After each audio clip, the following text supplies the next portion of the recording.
Hush is directed by Mike Flanagan, the guy who brought us Oculus, a horror film that I found very underrated. This film's currently available on Netflix streaming. So this author lives in a cabin in the middle of the woods, and she's trying to write her book while being stalked by somebody psychotic. Now that kind of sounds like the movie Secret Window with Johnny Depp, which was a very good movie. But this movie has a very interesting hook, two hooks in fact. One of them being that this killer doesn't want to come inside yet. He just wants to mess around with her for a while. He wants to play a sadistic game with her. And the other is that she's mute and deaf.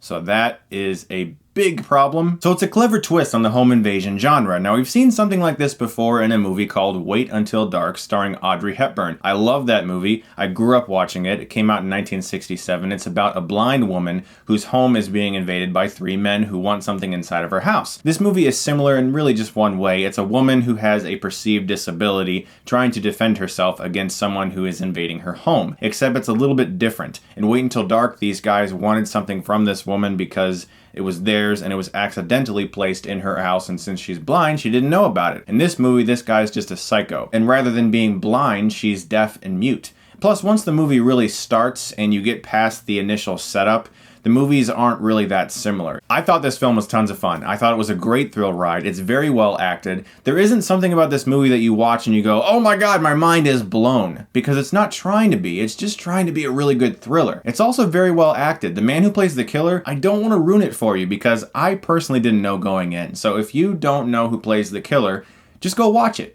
It's on Netflix. I hated this guy. I hated him. I wanted this guy gone. Every time she got just slightly ahead of him, I was just like, yes! Like, it was just such a crowd-pleasing movie in some aspects. There's also a very good way the movie toys with you. Sometimes she imagines scenarios in her brain because she's very smart. She goes through what she could possibly do, and the movie tricks you a few times. And it really got to me. In fact, one time I audibly went, no! Good job, Mike Flanagan. You had me. You had me in your grip. And that's what's good about this movie. It's a movie that is just relentless in regards to being a thriller. It's simply a thriller. It's an 87-minute movie with a woman who has a perceived disability, and she has to use her disability to her advantage to try to figure out how to get out of this situation while this crazy guy's outside and all of her technology is gone. She has no cell phone. The power is out, and you have this one secluded location, and they make the best use of it. It also turns a lot of horror cliches on end. You expect certain things to happen at some time, and they don't happen. You expect certain jump scares to happen, and they don't happen. It's such a breath of fresh air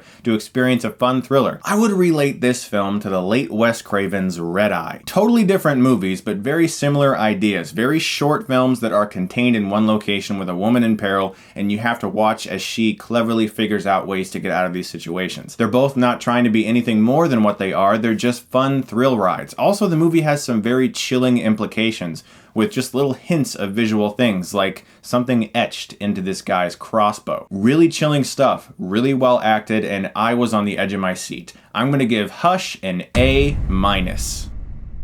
Guys, it's on Netflix right now. Go check it out. It's a lot of fun. It's one of those movies where you want to scream at your TV and just get so upset, but watch it in the dark. I watched it in my basement on my 65-inch TV in the dark with 2 candles, and it creeped me out. That's a really good idea. I suggest doing that. Guys, you are the best. Thank you so much for watching. Next week, I'll be back with a review for The Jungle Book. I'm looking forward to that. If you like this, you can click right here and get Stuckmanized.